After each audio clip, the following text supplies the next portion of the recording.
Hello, everyone. Welcome to Talking Logistics, where we have conversations with thought leaders and newsmakers in the supply chain and logistics industry.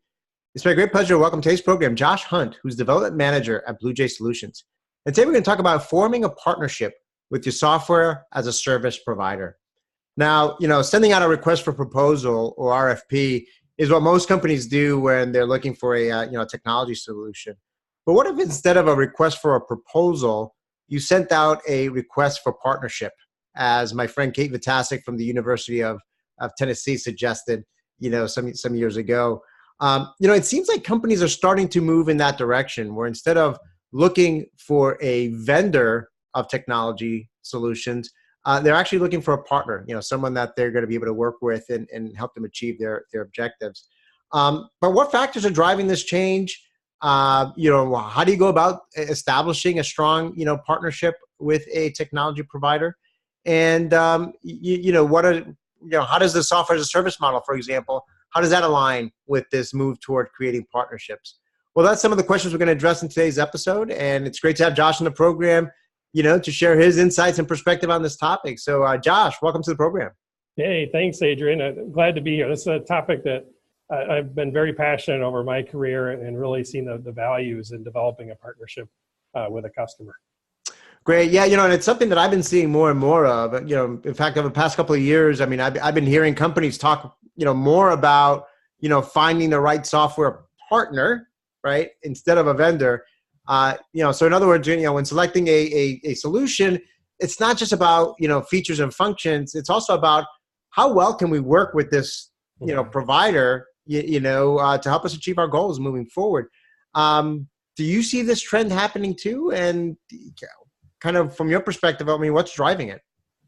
Yeah, absolutely. I think we see it in our engagements with customers for sure. If I speak, when I spoke about this topic at Gartner earlier this year, I had probably more so than ever, folks coming up afterwards to me and saying, hey, we're engaging with someone here, and I'm interested in how we embark on a partnership, an engagement, a different type of relationship.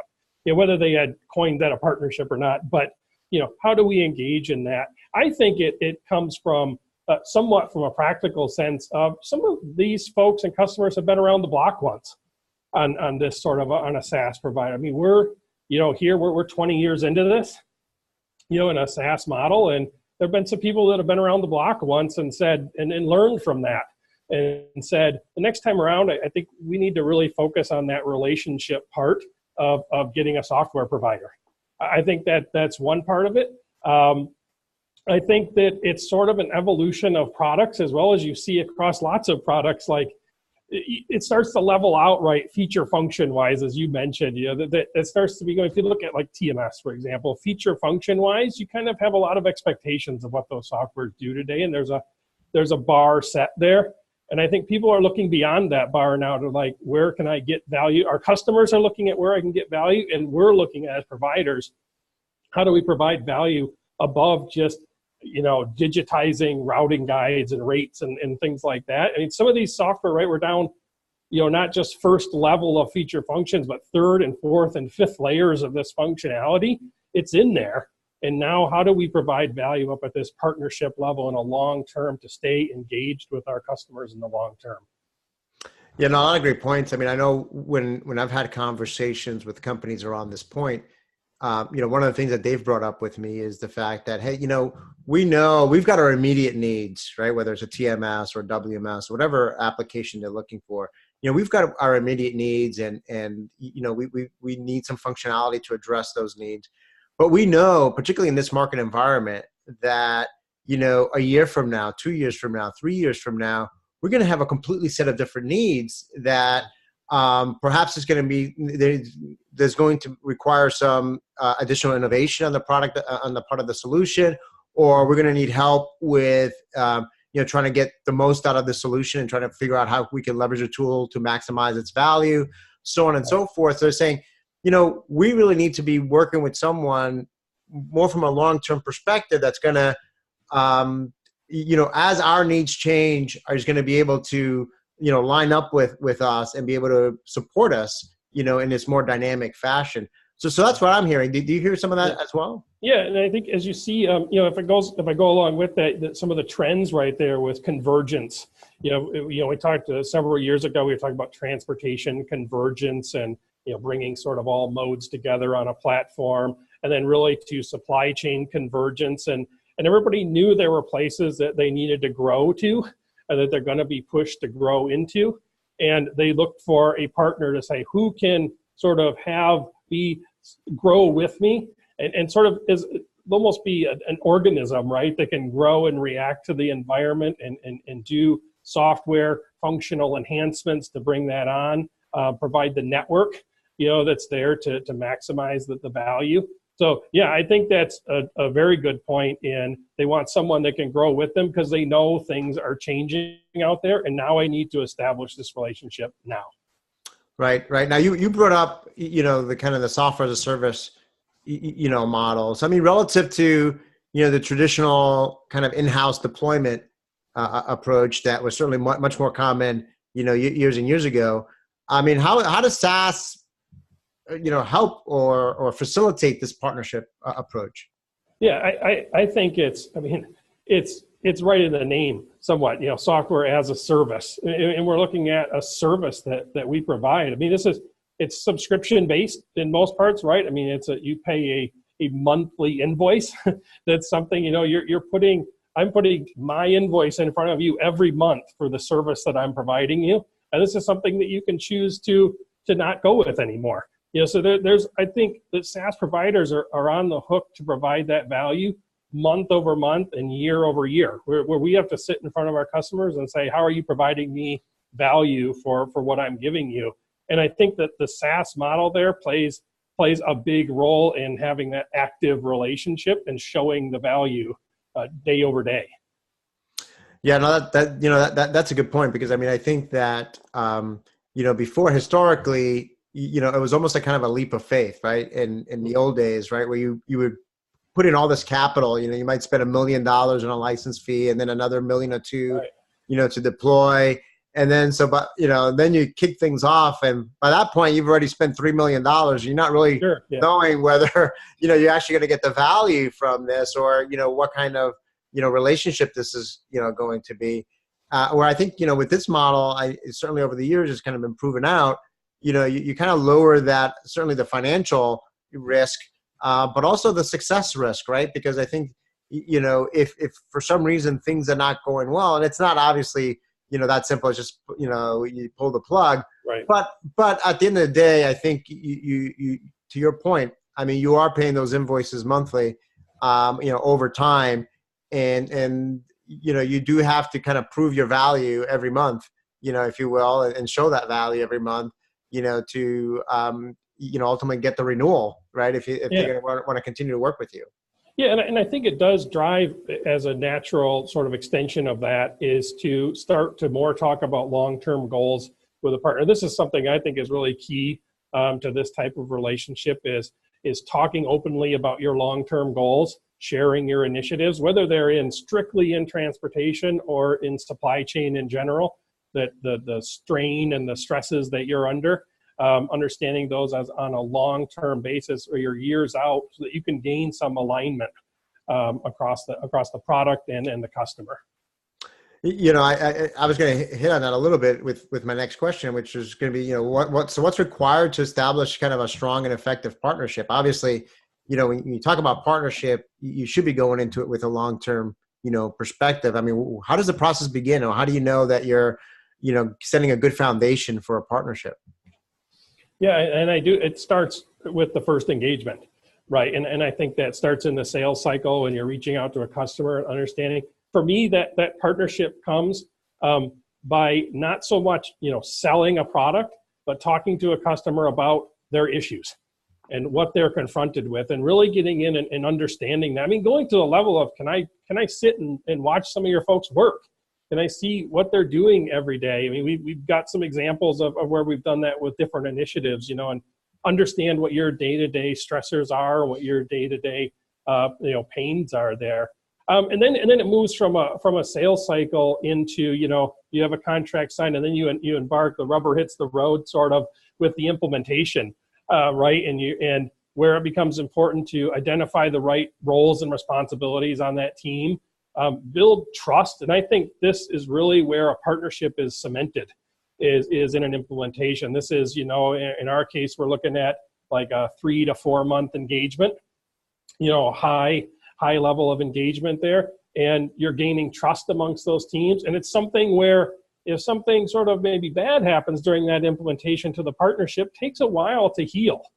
So those are, and if good things happen, they do the opposite, And so it's really the time during an implementation to cement that partnership and show that you have that type of, content there to really drive a partnership. And then you move really into what we were talking about a little bit before, is the long-term engagements, the top-to-top stuff, the understanding the initiatives and where your customer is going to alter your roadmap possibly to say, hey, you guys are looking at this. We're also seeing that in the marketplace, and maybe that's worth altering our roadmap to line up with you, or vice versa. A customer saying, hey, our provider, our partner has this on their roadmap. This was an initiative we had out. Maybe do we change up that timeline a little bit and align with them, because there's value in us being, out there first and maybe a beta customer and ensuring you're getting the value out of those things. So I think it starts at that sales cycle, understanding issues, cementing it during the implementation with the right people, and building the trust and delivering on the go live, and sharing those initiatives and goals and objectives of the customer over the long term, and as well as the provider sharing, a product roadmap, for instance, on a regular basis, and being very transparent with that. All great points. I mean, going back to kind of begins with the sales process. I know I was, at an event. It was probably a year or so ago, and it was kind of a customer that was talking about kind of their TMS evaluation process, and it took them over a year to select their partner. And so part of me initially was saying, gosh, a year, it shouldn't take that long to, you're kind of leaving money on the table by just like delaying that process so long. But then once they told their story, I really understood what they were getting at, because they said, you know what, once we got, they went the traditional route of sending out the RFP, but then when they started having, to your point, these conversations with the different vendors, and then there was one in particular that, that was asking them the right questions, that were challenging them in some cases, was telling them things that maybe they hadn't thought about. And then as they were thinking about their long-term goals, and then they were looking at, well, how effectively do we communicate with one another? How well are we working together just in this whole process of just trying to figure out who to work with? And there was kind of those people things and those communication aspects that really helped to tilt the scales, because they said at the end of the day, when they got to their short list, and I think you mentioned this earlier, there was decent parity from a purely feature function standpoint. Yeah, one vendor might have been stronger in this area, another vendor might have been stronger in that other area. But really what tilted the scales was, hey, we felt like we could work with this provider through the implementation phase, and that if there were any bumps in the road, we would get through it together. And then I think even more importantly is, as our business continues to evolve and as our needs continue to change, we felt comfortable that we can have good ongoing communication and trust with one another to make sure that where we are heading is aligned with where they want to go and where they're heading as well. And I thought that was then I can understand why it took them a year to select them, because it wasn't, they really gave some thought to it. Yeah, no, I think you really hit on something there, Adrian, is the challenging part of that, like challenging the customer with things. I mean, the more and more I think about these partnerships, is they're not that different to friendships, that you have in real life. That's a two-way street, right? You challenge people, you have open and honest conversations about things. And I think it's a good point, the challenging part, even up in the sales process where you might not think like, hey, yeah, we can do that. We can do that. I think it shows expertise, and it shows a willing to engage and get down into the details and the nitty gritty of the issues to challenge folks. And, how do you do that? Why do you do that? So I think that's a good point. The challenge part is important. Right. And I think that's what the companies are always looking for, because they may go in with their own set of biases, or their blinders on, or they think they know what they want, but sometimes they don't know what they want. And I think what impresses a lot of companies is when someone comes in with a set of a different perspective and is asking some really good insightful questions that gets them to think, to say, oh, well, we hadn't thought about that, or we don't know why we want to do it this way, or we just thought that was the way you had to do it, type of thing. Adrian, if I could inject something there, if you go back to, we talked about roles and responsibilities, I think that's one role of a project sponsor, is to sort of cultivate that attitude about it and say, let's be open to change here. Let's not, automate the old, and let's be open to change. And I think that's a real responsibility of a project sponsor, to drive this partnership and cultivate the attitude that you're talking about there. No, that's a great point. Rather than being completely prescriptive in terms of what you want, is going in with an open mind to kind of get as much insights and ideas around innovation as possible. Going back to kind of the software as a service. I mean, I know traditionally one of the concerns as with SaaS has been getting the features and functions that you need or want in a timely manner. If you're kind of using a single instance multi tenant solution, I mean, how is this concern addressed by taking a partnership approach? Yeah, I mean, if you think of a true SaaS, like multi-tenant system where you've got one version of software and everyone is logging on to that one version of software, it's like, yeah, if you have a sort of installed model, you're either maybe taking that in house and you have your own development team and they're developing features and functions that are maybe very specific to your business. And how do you do that in a SaaS environment? How do you get on that product roadmap? I think it comes down to one thing. I think it is sharing that product roadmap and understanding that, talking about your issues, your goals, your initiatives. And then it comes down to really, I think, if you talk about the software development lifecycle itself within SaaS, if we see the adoption of Agile, Scrum development, and at the core of those types of Agile methodologies, whether it be Scrum or whatever it is stakeholder feedback. And so, here we run a 2-week sprint. So we're developing software, we're working with the customer to understand issues, and in 2 weeks later, we're coming back to them to see, how do you feel about what we just developed in the last 2 weeks? So one thing is, we can't go wrong for too long. And we're getting that feedback and we're engaging with that customer. And it's amazing that I see when a customer can, hey, I need this by this time. And when you start engaging them up front early in the development cycle, and they feel like, and they do have a voice in that, and you make them feel like they have a voice to change that or tweak that piece of software as it goes along, is just a complete change in how software is done. I mean, Agile talked a lot about how to make teams more efficient and things like that, but the stakeholder involvement from the customer side of things, I think, is overlooked a little bit, and how that customer engages with those things. So whether or not your provider is an Agile shop or however they develop, I urge customers to say, how can I be a part of this development? How can I see what you're building along the way, from the beginning when it's sketches on a whiteboard or sketches on paper? I mean, literally, talking about workflows and stuff, to let me see a page, let me see the buttons, let me see what I'm clicking, and the type of feedback, the whole atmosphere of that feedback changes when you put something in front of somebody that they can look at and touch and feel. It's really a fun environment to be in and develop software in. That's a great point. I mean, it goes back to this kind of the agile development, as you talked about, and Scrum, and getting the customer involved. I mean, it really does, if you're doing it right, it does get the customer involved and engaged, and it's such a much more continuous and rapid cycle, right, that you're operating in. I mean, I remember going back 15, 20 years ago, and one of the things I would always hear from companies was, well, our vendor has a portal that you submit your request, and then it goes into it goes into the ether, and then they kind of rank it somehow, and then they kind of come back and say, well, your requested feature made the cut, or it didn't get the cut, or it's going to be in version, it's going to be in the mid-year version, or it's going to be in next year's version. So it's like, well, I can't wait 6 months or a year, and then there's always the thing, well, I'm a smaller company, so I'm never going to get the priority that a bigger company is going to have. So those are the challenges with the traditional model, right? So I think you always had that challenge there. And then, of course, if you ended up customizing your own thing, that created challenges with upgrades and integration. So I think, there's no perfect solution, but I think with the SaaS model, to your point, I think if you do it right, and if you're implementing this type of newer development scheme, and it almost serves as an excuse and a vehicle to have those ongoing conversations with the client, Absolutely. get those ongoing feedback, right?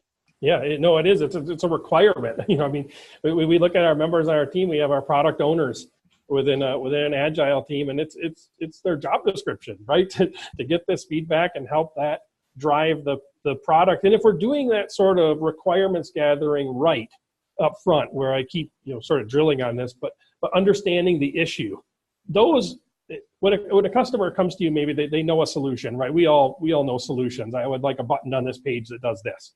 And what I want to ask is, whether it's the 5 whys or however you go about gathering the issue behind that or the requirements behind it, it's amazing how those issues start to line up across customers and across the market. Though I can compare issues to issues, right? And I can say that issue looks like this issue, and the solution probably solves all of those. So that's really breaking that down to the common denominator of the issue there, I think is an important skill from, say, a product owner or part of that agile team. Great. Now, can you, we talked about this partnership. Can you share some, examples of kind of the partnership approach in practice, or kind of what some of the benefits are or the outcomes are? Yeah, I think, probably the first one that comes to mind is a few years ago, we brought our private fleet module into the TMS. And this was something that, we said, okay, we know what a private fleet needs, or we think we know, and what kind of functions and features they would like. And what we did is we reached out to some of our customers on the network and said, we know you have a private fleet. You have a large private fleet, your 500-600 trucks in your fleet, to someone who has 40 trucks in their fleet, because they ended up being quite different use cases. We reached out to those folks, and because we had those partnerships there to be able to do that, we could say, hey, can I come sit with your dispatcher for 2 days and understand how, we sat with customers and saw how they used a whiteboard to track all their trucks. And you're like, we might be able to do that in software. Let me show you something. Give me 2 weeks. Let me show you this. And, we came back and said, oh yeah, but it's missing this. And that's another story, right? How you develop it. But having that partnership up front to be able to get in the door and say, sure, because you've delivered in the past and you've had this open, honest conversation with me about where you're going with things. But if we're in the fleet module, we come back and we deliver one piece of that fleet that we think is your biggest, pain, whatever that is. And it's maybe, planning your fleet, optimizing it. Well, we have an optimization model. Let's get drivers and trucks in there and show you that. And we had that customer come on site, show them what we had, and they gave us feedback right away. And we were able to pivot on that, without losing too much time or effort there, right, over 2 weeks, and get this right and solve a pain for them, like right out of the gate within the first month or so. And Agile says, right, too, like I could put that software out to production. It's fully qualified software at that point. So that partnership showed us how we could really engage at this Agile software development level. But having that partnership to get in the door and the opportunities to learn from those customers and a proven track record of responding and showing, results from our engagements was key to that. And that was not just 1 or 2 customers, it's half a dozen customers where we're seeing across fleet sizes and what their pains are from a driver's perspective. And we could talk to drivers. That's not possible if you don't have these engaging partnerships from the very start in the sales process. Right. And I think what strikes me is it's a win-win, right? It's a win for the customer because they're able to provide their input and they're able to get the capabilities and the functionality they want, and it's a win for you guys because I think you mentioned this earlier. You think you might know what the customer wants, but you might be surprised by these conversations, right? So it prevents you from going down the wrong path and developing something that's not aligned with the needs of your customers and the market. So I think ultimately if it's working right, it becomes a win-win for both parties. Right. And I think that's the definition of a partnership, right? Yeah, exactly. If it's a true partnership, everything you do ultimately turns into a win-win. Well, Josh, we're running short on time here, so I'm just going to go right to my last question here. I mean, as a way to wrap up, I mean, if a company is sending a different type of RFP, right, a request for partnership instead of a request for proposal, I mean, what should they include in it? I mean, what are some of the capabilities or attributes, that they should look for in a prospective partner? Yeah, first of all, I love this idea. When I first saw it, it's the first I had seen of it, and when I read it, I'm like, man, that's fantastic. I want to do this. Credit goes to not me. Credit goes to Yeah. Kate Vatasek, because when I read that too, I loved it too. So I've been sharing it as much as I can. So yeah, I need to touch on that. But I think first of all, I would make it an essay format. I would make it, we've talked here today a little bit about a partnership being a friendship. And there's a lot of sort of things that are common in between those two. And those are things that are best explained through discussions and not yes or no questions or drop down choices in an RFP. So I think that first of all, it's an essay format, and it's, give me plenty of room to explain what a partnership means to me. And I think if I took away the biggest thing about understanding a partnership, I think is really the strategic alignment between the two customers. And I think I would ask those providers, like, how do you align strategically with your customers over the long term? Because I think that's really at the core of this. How are we establish a long-term relationship, and how do you do that? What are those points, and how do they align with the values and the vision of our company? And I think those are qualities that you need to look for in your provider. But I think ultimately, in the middle of all that is the strategic alignment between the two customers, understanding how that provider does that. Yeah, and I see this both, whether it's from the technology side of things or even a logistics service provider. One of the things that I hear a lot of with those successful partnerships has been there's an alignment of culture, right? Yeah. So there's that people aspect of it, right? We both have a culture where we are, whether it's an innovative culture, a continuous improvement culture, whether it might be Lean or Six Sigma based in that, yep. Our culture where we're, again, at the end of the day, our people speak the same language. We all are marching kind of to the same beat. And I think that's where, that's another foundational aspect of really, creating an environment that's going to be successful, for creating those win-win, partnerships. Well, Josh, we're out of time, but again, as always, I want to thank you for, making time to be on the program. I always say we always just manage to scratch the surface on these topics, but I think this is a very timely and important topic, and I think you shared some great food for thought and advice. So thank you. Great, thank you, Adrian. Appreciate it. I want to thank those of you that joined us. If you are watching this episode on demand, either at the Blue Jay Solutions website or on Talking Logistics, and you've got a question or comment for Josh, you can post it there. I'm sure he'll be, more than happy to respond via that medium. So again, thank you for joining us, and look forward to seeing you in a future episode of Talking Logistics. Have a great day.